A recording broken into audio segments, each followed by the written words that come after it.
Come on. Okay, this doesn't work either. Right, my name's Pete Finnigan. I specialise in Oracle security and research in internals and security of Oracle databases. This talks about the wrapping mechanism used to hide PLSQL source code.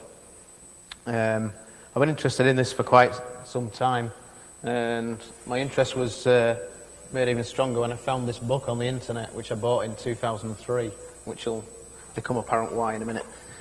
I wanted to investigate why the method chosen by Oracle to secure source code is weak in PLSQL. I also felt that it was intriguing that Oracle had made it easy in quotes, because it's not that easy really, to unwrap PLSQL, basically because they provide interfaces to the APIs used. I'll move on to the next slide. So the agenda, we're just going to look at a simple procedure. We're going to look at how it gets wrapped, where it's stored, the tables and views used, and various events and dump commands and so on to get data out of the database to see the internals of this. We're going to look at why it's possible to read wrapped code, and this has been driven by history and a design choice by Oracle in the way that PLSQL has been implemented. We're also going to look at how it's possible to read wrap code, and that's primarily because of the APIs that Oracle have shipped. We're going to look at 10G briefly, and also a slide on some ideas on how you might protect your PLSQL source code. So what's the problem with wrapped PLSQL? The first half of this talk is going to concentrate on 9i, but some of these issues are valid for both versions. The wrapping mechanism changed in 10G. I don't know if anyone's aware of that. Some of the reasons why is because if you use the wrapping mechanism to hide your intellectual property, your algorithms, the way you've written your code, stuff you don't want your competitors to steal, if somebody can unwrap it, then they can steal those algorithms and work out how you've done something. So this could be your own application source code. It can also be critical data that's held in the source code. Obviously, Oracle ship a lot of the built-in packages that are wrapped with their own wrapper as well. In 9i and lower, which we'll look at in a second, I've got a slide on this, the wrapping mechanism also revealed information in the wrap file, particularly the symbol table. Of course, if you can unwrap PLSQL, then finding SQL injection bugs is also a lot easier, because you can just use tools like grep and search on Windows to look for particular vulnerable strings, concatenations and so on. There are PLSQL unwrapping tools available if you know where to look and who to ask to get them. They've been available probably since about 2003, and I know of 5 different ones at the moment. So the PLSQL language. So you've got PLSQL source code, you've got a PLSQL compiler front end. That compiles the PLSQL into an intermediate language called Diana, distributed, I think. Can't remember the name of it. We'll come back to that in a minute. It's an intermediate language. That is then parsed by the back end of the compiler to generate machine code. In this case, it's called M code in PLSQL. So Diana is the key for 9i and lower. PLSQL is based on Ada. So a lot of the design choices were because of Ada. The Diana is a descriptive intermediate attributed notation for Ada. This is actually an abstract data type, which means that it stores values and provides operations on those values. As we just said, it's an intermediate form of the PLSQL programs. That's not just for compiler. In the Ada world, it was also used for pretty printers and source code editors, syntax highlighted editors and so on. It is primarily intended to communicate between the front end and the back end of a PLSQL compiler. An interesting point is that each defining Diana entity represents a PLSQL entity. That's not just a particular node, it may be a set of nodes. Diana is built in trees. That's a logical construct. If it's actually implemented in trees, then that's just a coincidence. It doesn't have to be implemented as a tree, for instance, in a C code construct. The abstract syntax tree, there are actually two trees that are generated in Diana. An abstract syntax tree, which is constructed prior to the semantic analysis. That's just basically the structure, and that should map almost directly to the Ada formal definition when it was based on Ada. I guess it primarily does almost the same thing with PLSQL. It then becomes an attributed tree, so that each node in the tree also has attributes. We'll look at the attributes shortly. This is the Diana structure. I don't think my zipper thing works. There's also another language that comes into play, interface description language. Sometimes it's called interface definition language. Diana is written down as IDL. It's basically the language that's used at interfaces. This can either be an external interface or an internal interface. In the case of the database, there are 4 tables that you can find in the sys schema: sys.idl char $, sys.idl sb4$, and the other 2 that are listed there. Those store information about PLSQL. They store the symbol table, they store the Diana, and they store the machine code. The method that they're written down, that's called IDL, hence they're called IDL tables. So that's just an interpretation of the Diana that's written down to disk in a table. Wrapped PLSQL, if you hadn't already guessed, is just Diana that's written down in a different form when it's written out to an operating system file. Because if you look at a wrapped file, it's not the same format as what's in the IDL dollar tables, although the same information is actually there. So as we've said, is wrapped PLSQL, therefore Diana, reversible? Yes, it is. This book that I just held up, quite interestingly, has got an appendix called Reconstructing the Source, page 165. I'll just read these out. One of the basic principles of Diana is that the structure of the original source program is to be retained in the Diana representation. That's because in Ada, the abstract syntax tree mapped almost directly to the Ada formal description. There are some slight differences. So therefore, there's a close correspondence between Ada's syntax and Diana's structural attributes. Because PLSQL is based on Ada and the core language features are probably almost the same, then I guess that's still valid for PLSQL. And it's this correspondence that permits the source code reconstruction. And from Oracle's own documentation, so Oracle now confirms that PLSQL is based on Ada. As a result, PLSQL uses a variant of Diana, a tree-structured language. It's defined using a meta-notation called IDL. Diana is used internally by compilers and other tools. So at compile time, PLSQL is translated into M code, and both the Diana and M code are stored in the database. That's not strictly true because the Diana is only stored in the database for procedures and functions and some other small bits of PLSQL. For instance, package bodies are not, the Diana is not stored in the database. So just create a simple procedure, about as simple as you can get. It's got no parameters, it's got no local variables, and it's just got a null statement for the main block. So you just go in SQL+ and create this. We can then save it, and then we can use the wrap mechanism to convert that to a wrapped file. So the wrap program is quite simple. You just give it an iname parameter and an oname parameter, and what it does is write the wrapped output to aa.pls in this case. And that's actually wrapped PLSQL, which, as we've already guessed, is Diana. I've got an example of a complete file here.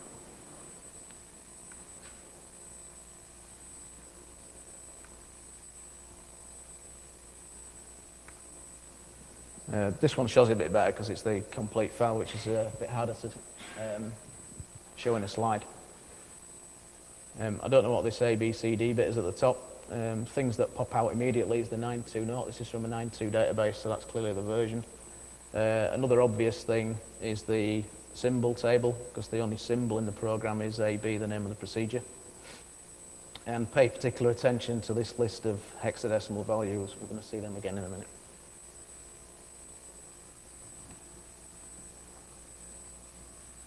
So just taking a slight detour as to why 9i and below wrapped PLSQL has weaknesses. I've just created a simple procedure here that has no body in it, but that's intentional. It's just for a demonstration to show why there's a weakness. So this procedure called encode might be used to encrypt credit cards. And in there we've got a variable called key, and we're giving it a value not 1, 2, 3 up to F. And that in a real procedure would be passed as the key to an encryption function, and you encrypt the credit cards with it. If we wrap that using the same mechanism that we've just seen in the previous slide, and then actually look at the wrapped file, you can read the symbol table and you can see the word key, you can see 16, we can see varchar 2, and we can see the value. It doesn't take a lot of reasoning to understand that that's a key used in an encryption. I've actually got some of this written down in the next slide. So you deduce the purpose of the procedure. In this case, it was easy to deduce because it's called encode. It had a parameter called credit card. You could find out the encryption algorithm used inside the procedure if it was an external encryption algorithm using the DBA dependencies view. For instance, if DBMS obfuscation toolkit had been used to do the encryption, then that would be, you'd be able to find that from the DBA dependencies view. And in this case, because we got the key and DBS obfuscation toolkit only provides DES and DES3, we could reasonably assume that we can decrypt the credit cards. So even wrapped PLSQL source code is not secure. And this example, even though it's got no body, was taken from a real system in the UK that's used to encrypt about 20,000 credit cards that I was able to decrypt in about 2 minutes. It's also possible to plant Trojans in wrapped files without actually unwrapping them. I showed this about 5 years ago in a paper that I wrote, exploiting and protecting Oracle, where I found a string, I think it was something like alter session set NLS language, and I changed it to alter user sys identified by something else. And if you change that in a key file that was likely to be rerun by the DBA, for instance, something that gets picked up by catalog.sql or catprop, then there's a chance that you can leave it there and the DBA will run it for you. Change the sys password and you can get in later. SQL injection is probably possible, or whether you can actually describe it as SQL injection is another thing by doing the same technique. Oh yeah, and I mentioned here another issue I had when I was writing a program probably about 3 years ago. I was using DBMS output, and if everyone has used that before, usually it throws an error if you try and output more than 1 million bytes. And because it's wrapped, I reasoned that I could work out the algorithm, and I had Oracle 7.2 that was never shipped wrapped, so I could see the algorithm. And I found the variable that was actually setting the 1 million byte limit, and I edited it in the wrapped file, and I was able to then carry on using it. So it's possible to actually change the functionality of a wrapped PLSQL procedure, even without unwrapping it. So just looking inside the database as to what happens. Again, we've got PLSQL source code at the top. If you just loaded that into the database, then it'll compile it, and it stores the diameter and the M code in those 4 IDL tables that we saw earlier. And it also puts the source code in sys.source$, which is also exposed by DBA source and all source. Going the wrap route, the wrap creates the wrapped file, which is, as we know now, is Diana. Then the Diana is loaded back into the compiler, presumably, in the Oracle kernel, and loaded into the database in the same fashion as the back end of the compiler would if you just loaded it as clean source code. So just looking at these these tables. On the right-hand side, you've got the details of one of the IDL tables, IDL UB1$. The interesting part is the piece column, because that's where the actual data is stored. You can actually get the descriptions of these tables and how they're constructed from a file that's in the Oracle Home RDBMS admin directory, a file called sql.bsq that's run every time somebody creates a database. And if you look at the comments in there for these Diana tables, it actually tells you that a row with a value of 0 is Diana, and one with a part number of 1 is portable P code, and one with a part number of 2 is machine dependent P code. And again, at the bottom, we've just got the source dollar table where the actual source code is stored. Recursive SQL. Don't want to get into details about how Oracle database works, but it's relevant for what we're going to look at next. When you run a piece of SQL, for instance, I might type in execute procedure A as a user Scott. Oracle has to do a lot more work in the background before it can actually execute that. It has to go and get the source code for the procedure or the machine code, load it up ready to execute it. It's got to check the privileges, it's got to go and look at indexes, lots and lots of different things that it needs to do in the background. That's generally known as recursive SQL. So even though it's running as Scott, sys actually does a lot of work in the background first. It's possible to see what happens, which we'll look at next. So when compiling PLSQL, there are a lot of other background processes, SQL statements that need to run as sys. So these could be privileges, triggers, for instance, retrieving the PLSQL source code or indexes. So how can you see the complete picture? Well, it's possible because Oracle provided a wait interface. So they've instrumented the Oracle kernel and allowed you to trace how the Oracle kernel works. And you can set trace, different level of trace. You can set some special events that do different things. The general trace event is 10046, and you can set that to run at different levels. You can either just get the simple trace, or you can get the bind variables on the wait events as well. It's also possible to dump data from the shared memory segments and also from data files in the database with dump commands, which we'll look at later as well. So assuming we wanted to trace the compilation of our simple procedure, then we just use an alter session command and set the 10046 event, which is actually just trace. And we tell it to be level 12, which says we want to see the bind variables and the wait events as well. And then we create the procedure, and then we have to turn the trace back off again. And that gives us a trace file, which I should have here. Not that one. I think that's this one.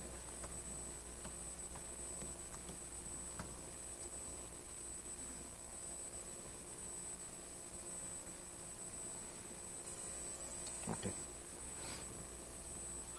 So the bit on the slide is just pulled from this trace file, but it's easier to see it in the context of the trace file. So the actual database is doing a lot of work. It's doing select count star from IDL UB2$. It's deleted the contents of IDL UB2$, and then it's doing an update. So it's actually putting, because we're doing a compile, it's actually loading the Diana into the IDL UB2$ table. And you see these values here. These look familiar, 1D, 17, 9A, 68. These are the same values that we could actually see in the wrapped file there. So you can see that that's the Diana, and it's putting it into the internal dictionary tables. Hence, those numbers look familiar. So one thing to look into to see the usefulness of this is that what we needed to do is check these IDL tables to see if these tables always store Diana, because we now know that Diana is wrapped PLSQL source code. Is the Diana stored for every piece of PLSQL in the database? Unfortunately, it's not. This piece of SQL is just doing a union on the 4 tables, and it's just selecting a count, and it's I'm trying to find the cursor so I can point at it. Yeah. It's just highlighting which table it's coming from. Highlighting the table it's coming from, looking at the part, the object type, and so on. And we're looking for part 0 because that's Diana. And we're just seeing which types of objects have Diana stored in the database. So that's operators, procedures, type bodies, functions, packages, which is the actual package header, not the package body. So for package bodies, the Diana is not stored in the database, but the M code is. So if you wanted to unwrap PLSQL, it's probably not going to be feasible to unwrap all PLSQL from the database because it's not actually stored. Oracle throws it away after it's compiled, it doesn't keep it. So we want to look at the IDL that was actually created for our simple procedure AA. These SQL scripts are available on the CD. Because they're quite long to type in by hand. Sorry.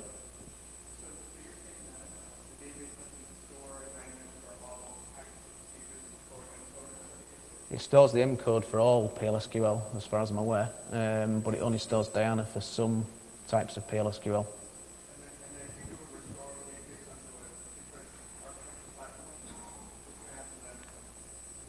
They get installed because it's platform independent. It's running in a virtual machine.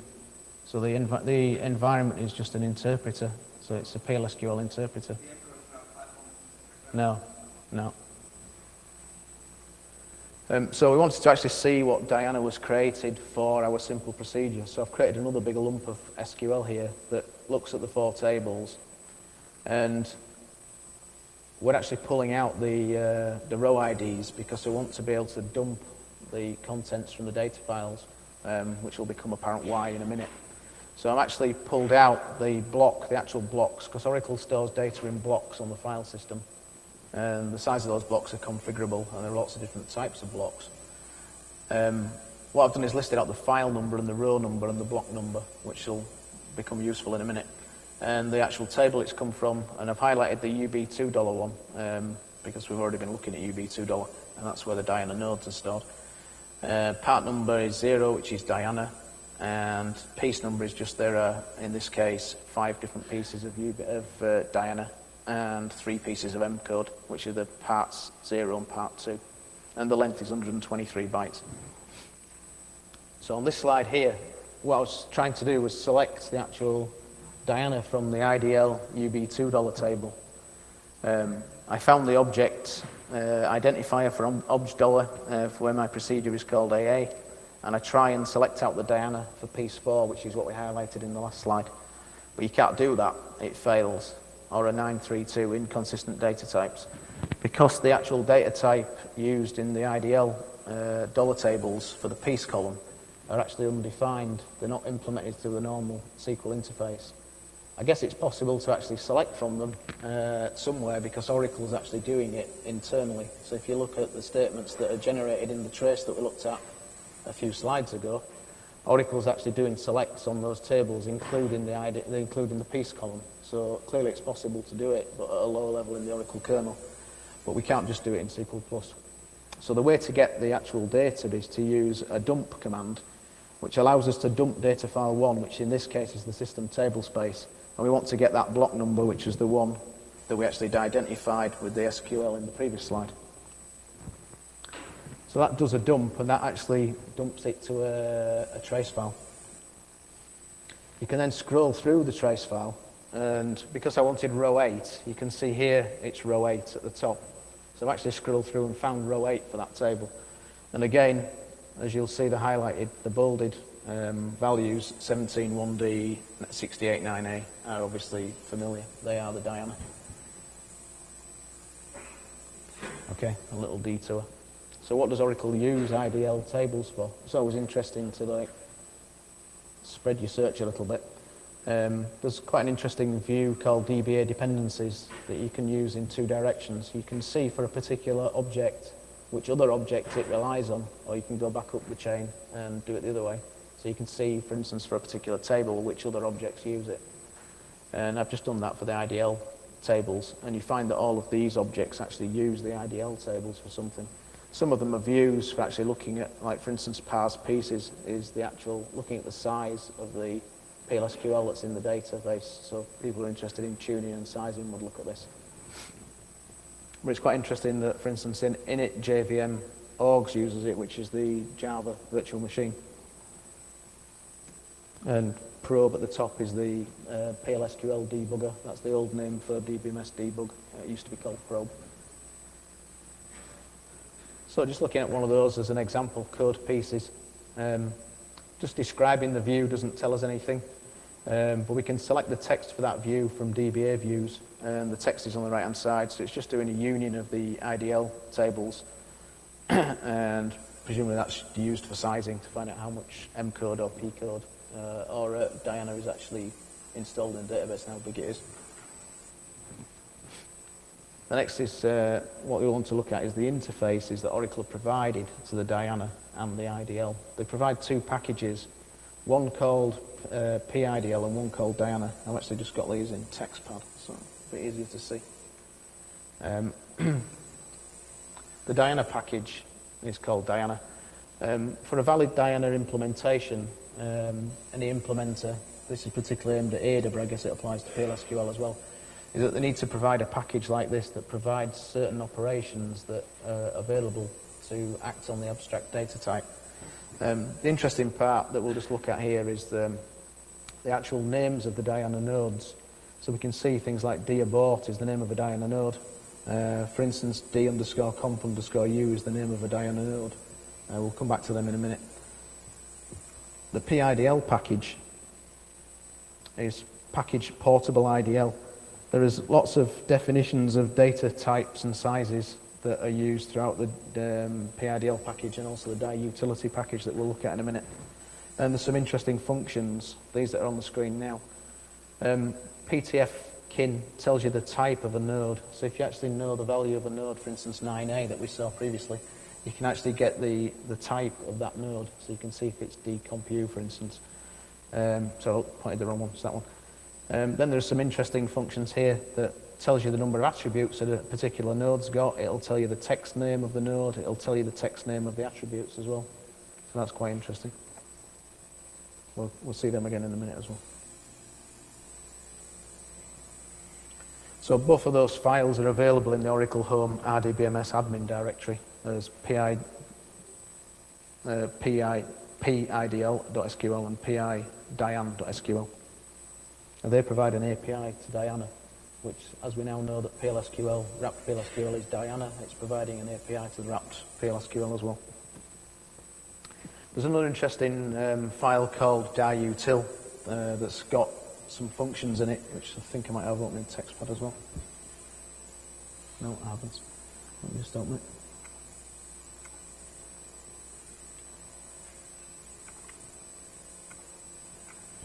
Diutility provides a function called pstub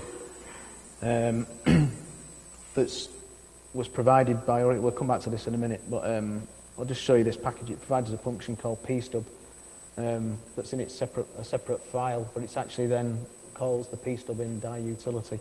And if you scroll through this file, you can see that it's actually using Diana stuff as well, because you can see in there's the Diana functions. For instance, there, Diana.aUnitB to get the attribute that's pointed at from a particular node for the aUnitB attribute. So that's diutil. Again, it's in the same directory. Oracle also provide another useful script called dump Diana, which does as it says on the tin. Again, that's in the Oracle Home RDBMS admin directory. It's not installed by default. You have to run the script as sys or as internal with an earlier version of Oracle. If you try and install it, you'll find that it fails. You have to fix 2 bugs in it to make it work. There's actually 2 lines with rem and then a lot of dash symbols. If you actually remove those, it installs and compiles properly.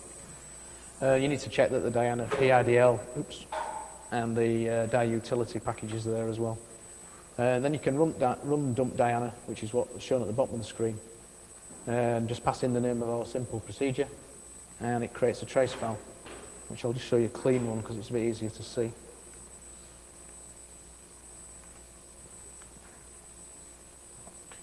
So it creates this trace file, and you can see that the names of the Diana nodes are the ones beginning with D, for instance dconf_u, or dsbody, or diproc for procedure, d_p. The values that are below those are the attributes that we talked about previously, and they are some of those are pointers to other nodes, so that creates the tree structure. Some of them are lexical attributes. So for instance, lsimrep is a lexical attribute which stores the name of the procedure. Every node has an L source position, which shows the source position, row and column, in the original PLSQL source code. All of the ones beginning with A are structural attributes, so they are pointers to other nodes in the tree. The ones beginning with S are semantic attributes, which are populated during the static semantic phase of the compiler. And the ones beginning with C are code attributes, which have got something to do with the code generation. That's what the slide shows there, although it's a little harder to see when you try and fit it on a slide. Interestingly, this book also shows the same information on page 137 and 144 to 144. This is known as the external representation of Diana. This book states that for Diana to be a valid producer or consumer of Diana, it has to be able to create or read Diana in this format. So attributed structure tree. So there's an example here of the block part of that same trace file. So you can see the D block, DS item, DS statement, and DS alter. They're the three sections of the main body of the procedure. The DS item is local variables, the DS statement is the actual statements in the middle, and the DS alter is the exception clause. We'll see this in a second. The PD syntax is also shown in this same book, exactly the same on page 151. So obviously Oracle has implemented the Diana packages and internal stuff the same as from an Ada compiler. Each node type has a variable number of attributes. We'll look at that again in a minute. Some of those attributes are pointers to other nodes, and some of the things like source position is mandatory. It's on every node. Ada also had another mandatory lexical attribute called LX comment, which is not in PLSQL. So reconstructing PLSQL source code from Diana. Just looking at the block syntax for PLSQL, this is taken from Ada, but it's basically the same. So the top bit there is actually from the Bacchus-Naur form of the compiler. So showing what the block statement constructed of. So it can have a simple name in Ada. Has a declare keyword. The declarative part is where you put the local variables. A begin statement, that's where you put your statements like if something, else something, or whatever else. And an exception keyword where the exception handler will go. And then an end keyword. Looking at the Diana rules, these are all taken from this Diana book, which is for Ada, but essentially it's the same for PLSQL. The block is made up of three sections: an AS item, an AS statement, and an AS alter, which we saw in the previous slide. Oops. So you can say the AS item, AS statement, AS alter. So that's exactly the same as it was in Ada, because this information on this slide is taken straight from this book. There's an alternative Diana dump that you can do with a dump Diana command. You can actually tell it to dump it in line format instead of as a tree format. I actually find it's easier to read it in line format. So again, for the same body, you can see, for the same procedure, you can see the body. So AD is pointing at the actual body of the procedure. A header points at the parameters and the block and so on. And A up is in quite a lot of them, which is a backwards pointer. Interestingly, in here, Ada doesn't provide a backwards pointer as part of its standard. So going back to reconstructing the source code. Clearly we can see to reconstruct that source code, we'd need to generate the keyword declare. We'd need to get whatever's in the item Diana node.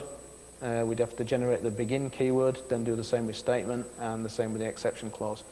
So you can see there's a very close correspondence between the Diana and the original PLSQL source code. So those numbers that we saw earlier on, 9A, B4, etc. If we convert those hexadecimal values, or we can read them from the trace file as well in here. So if we took DS body, for instance, we can go to the Diana package and find DS body. If I spell it right. Oops. Let's take a different one, DI proc. So we find DI proc in there, and that's got a value of 154. So for DI proc, that maps to 9A, which is what we saw in the wrapped file as well. AB, so 9A there, that's the Diana node for the procedure. So what I've done is, for those same, if you went through the trace file, which is what I did, this trace file here, and picked out all the node names, and then mapped those to the decimal values from the Diana package, and then convert them to hexadecimal with a hexadecimal converter, you end up converting back to the same list of nodes that we saw originally. So it confirms that the wrapped format is Diana. So how would we actually reconstruct PLSQL source code from Diana? I've just drawn this little diagram to show that the structure of the Diana nodes by looking at the nodes we saw there, and we just get this directly from the trace file from dump Diana. So it starts with the comp unit, which is the compilation unit, I guess. That has an attribute of body, which has an attribute of procedure, and also one d underscore p underscore, which is the parameters, and also one for the main block, which has then got 3 further attributes for the local variables, the actual statements, and the exception clause. So using that information, we should be able to reconstruct the PLSQL. This pstub procedure that I talked about earlier, this essentially does the same thing. This procedure was shipped when Oracle clients were running PLSQL version 1 and they needed to call higher versions of PLSQL on the server. It was necessary to create a wrapper procedure that could be sent to the server to be executed. And if you actually look at the source code of pstub, because it's not wrapped, you can see that they're actually getting the information to generate this wrapper by using the Diana, not by reading PLSQL source code. So Oracle have actually shipped a PLSQL unwrapper for years with the database. So what we need to do is use the lessons learned from that to do the same thing. There's also another procedure in the same package called subptxt, which is basically doing a describe. So it does a describe of the procedure, same as running the describe command. And again, that uses Diana to get its information. So they're not really demonstration programs. They had a proper purpose, which was to allow version 2 PLSQL to be executed on the server from a version 1 PLSQL virtual machine on the client, which is what it says there. So both read the Diana, not the PLSQL source code. I guess that's because it had to work with wrapped source code and unwrapped source code. The extpr text function, which is in the DI utility package, is an excellent example of how to use Diana and PIDL package calls to actually read the Diana. So if you study that, you can see how to write an unwrapper. So, writing an unwrapper. To be able to write an unwrapper, you need to understand the relationship between Diana and PLSQL language keywords. So you need to know which keyword in PLSQL, for instance, procedure, maps to which node in Diana, which is what we just seen, the DI prop node. You need a way to parse the Diana, so you need to get at the Diana. The Diana is either stored in a wrapped file, it's stored in the IDL dollar tables. I guess it's stored in memory as well while it's being executed. One way to do that is to get it from the IDL tables and use the API calls, which are in the Diana packages and in the PIDL package. So you need a way to read and understand the Diana node types. You can get that from the Diana package and also the PIDL. You can actually read a node number like we showed manually, and you can actually see that 9A is the procedure DI prop, and then you can manually convert that back to a procedure keyword. So mapping PLSQL to Diana for some language constructs can be done using test programs and analyzing the Diana. So you can actually use the procedures that Oracle give you, the API calls. So the limitations of a PLSQL-based, API-based unwrapper. There are a number of limitations. The first 2 lines just saying how it can be done. The DI-util gives an example. There's some problems with using the PIDL package because the Diana isn't stored in the IDL tables for all PLSQL. It's only stored for procedures and functions and a few other bits and bobs. But also, even for procedures, it only allows you to access the parameters and the bits necessary to generate the wrappers that we showed in the pstub example.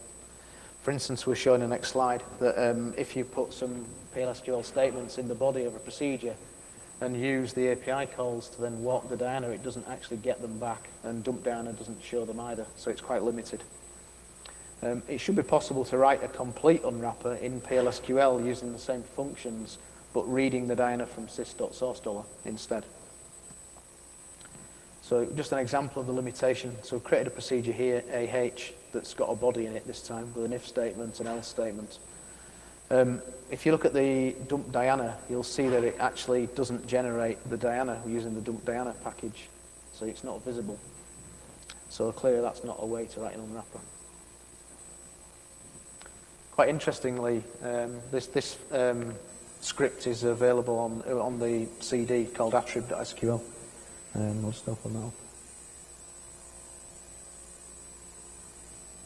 Which I haven't got already.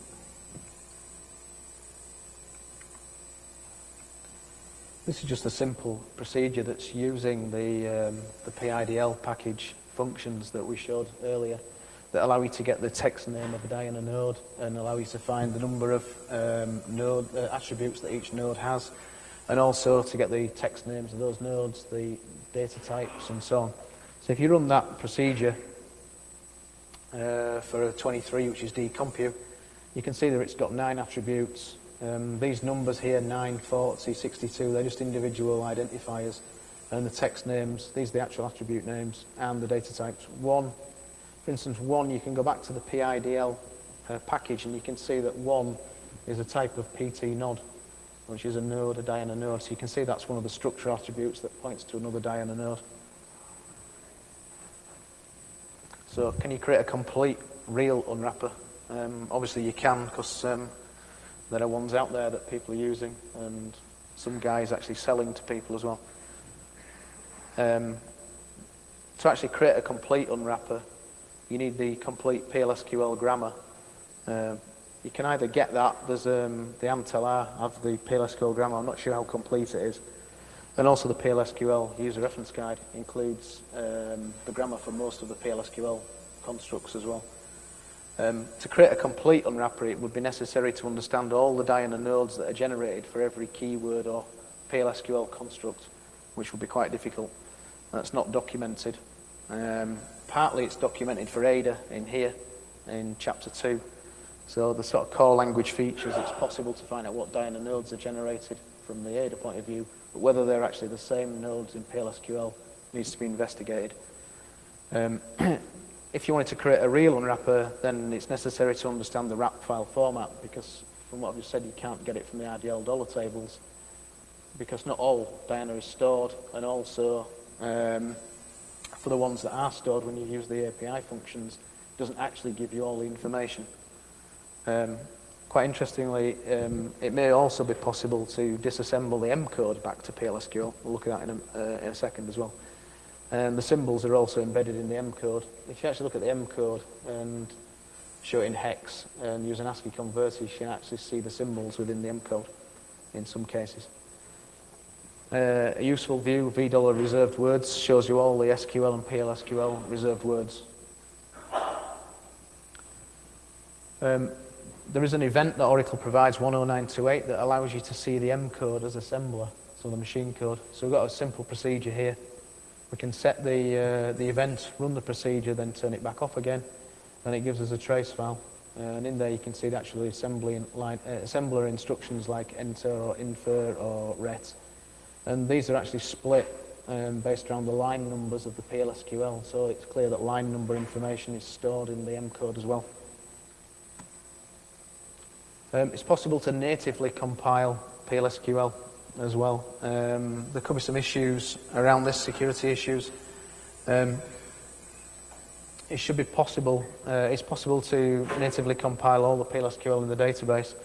It should be possible to actually inject extra PLSQL code via the native compilation, or to inject C code as well, because it converts the PLSQL into C code and then compiles it. So it should be possible to actually inject C code into the process as well. So going back to unwrapping PLSQL, I just wrote this little procedure called Unwrap that's using some of the Diana packages just to familiarise with how they work. I started with the root node of the Diana and just found out the text names of the nodes and the attributes, and then walked the tree. This first procedure was just familiarising with how it works. It shows it's a bit simpler, more simply how to actually use these APIs. So if you wanted to generate the code for that simple procedure that we had, you can see the DS body node has got a DI proc node with a lexical attribute of AA. DP is the parameters. There were no parameters for our simple procedure, so we've not implemented anything. The block itself contains the local variables, the actual statement, and the exception handler, but we've only got a null statement, so it's very, very simple. So to generate, what we've got on the left-hand side is the Diana. On the right-hand side is what we want to see in PLSQL. So we've got create. We have a space for inserting the procedure name. For the body, we want to generate the keyword is, begin, put something in for the body, the keyword exception if there is an exception handler, and then insert the actual exception handler clauses as well. And the actual statement itself should generate null and a semicolon. So proof of concept unwrapper is unwrap R, which I've got here. Somewhere. This is just a simple recursive descent parser. So what it's doing is using the same function that Oracle uses in the dump Diana package function to get the root node of the Diana, so the starting point for parsing the Diana. It then uses that and passes the root node into a function that I've created, a procedure I've created called recurse. And then the recurse procedure just implements an if clause for each different node type that I know is in that simple procedure that I've created. So decompilation unit, these are the same values that we can go back to. If I can find it there. So those are the same values that we took from there. The Diana package provides functions with the same names as the node names, so it's quite comfortable for writing PLSQL based on it. So for each node, we're then looking at the various attributes where they're structural, so they point to other Diana nodes, so we're just basically walking the tree and calling the same function again. So it's just a recursive descent. And then particularly for the body, we've got isBegin, we've got the null statement there when it's generating it. So it's just generating the various PLSQL keywords at the right places while reading the Diana.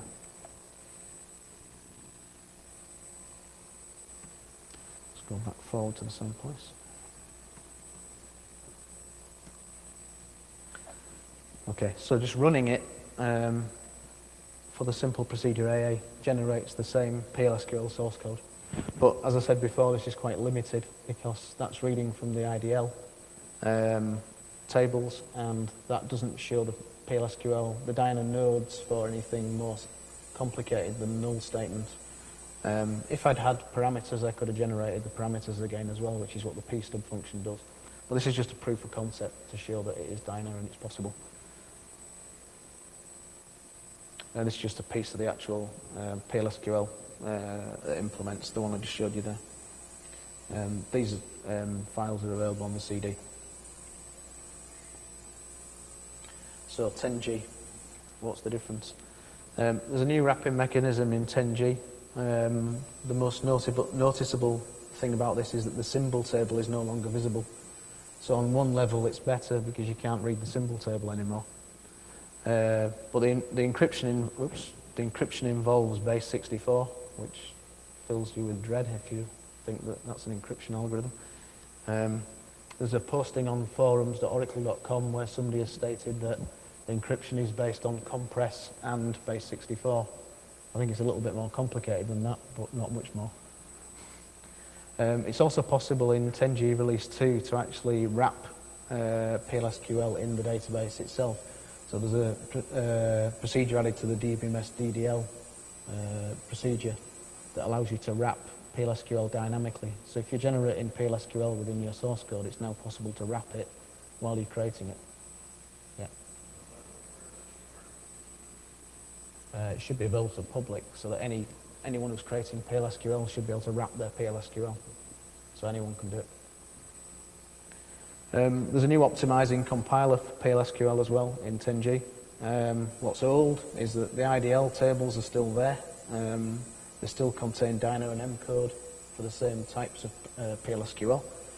The same packages are still there, Diana, PIDL, DiUtility, dump Diana. And it's still possible to reverse simple procedures using the Diana APIs. But the main difference with 10G is that the source code is encrypted first and then decrypted when it's loaded. So we can look at a simple procedure that's been wrapped on 10G. And if you look at the actual, I was looking for my cursor. If you're looking at the actual wrapped part of the encrypted part of the PLSQL source code, you can see it's got the telltale equals signs on the end, which is base 64. If you run base 64, there's nothing visible. But as I said, there's a posting on forums.oracle.com that states that it's a combination of compress and base 64 and something else. So just using the same example that we did on 9i, we just create the same procedure We wrap it, then we load it into the database, the wrapped procedure, and we can run the row ID SQL again. We can see that it generates almost the same IDL as on 9i. So if you look for the UB$2 column, it's now 131 bytes in length rather than 123, but essentially it's the same. You can run dump Diana, exactly the same. And you can also run the Unwrap R script that I just demonstrated, and again it'll unwrap it, but as I say, it's quite limited because it'll only unwrap quite simple procedures. So, can you protect PLSQL-based intellectual property? Writing PLSQL as packages has got to be better in 9i because the Diana's not stored in the database, but the Diana is stored in the database in the sys.user$ table. The 9i and 10G wrap mechanisms have both been cracked and unwrappers are available, but not to most people. So wrapping is still useful because most people don't have unwrappers. And even the unwrappers that do exist are not that good either. There's one that has been sold to various security companies. It actually only unwraps a quite small percentage of the Diana nodes. So it's not as good as it seems on first looking at it. Don't ship the source code to the server, so don't put your source code files on the server even if they're wrapped. And obviously protect the various dictionary tables such as source $, the IDL tables, to prevent anyone from reading those tables in the database to be able to get at the Diana. But actually creating an unwrapper against Diana is not trivial anyway, so it's not likely that most people are going to be able to create one anyway.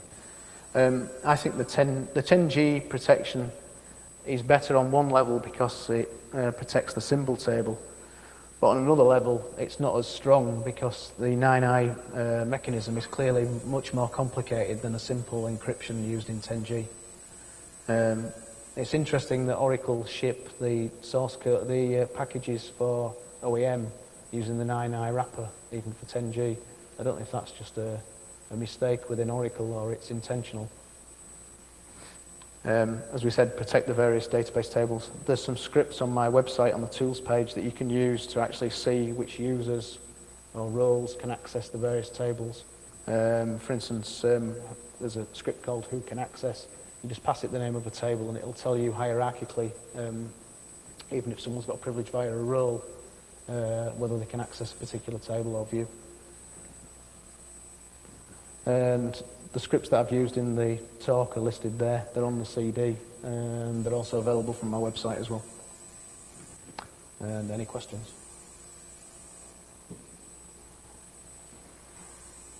No.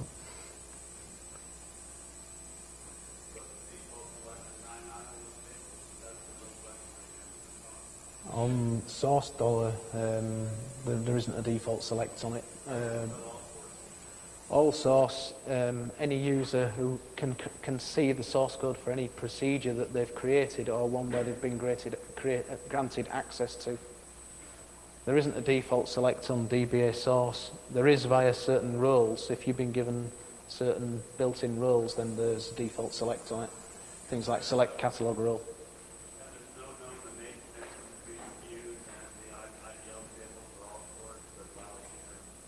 So I missed the beginning of that. Sorry.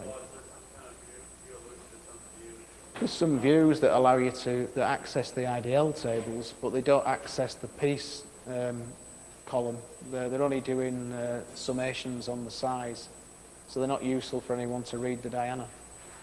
And as I say, the main thing is that the actual Diana that's visible from those tables is not really useful to write a proper unwrapper anyway. Anybody else? No? Okay, thank you very much.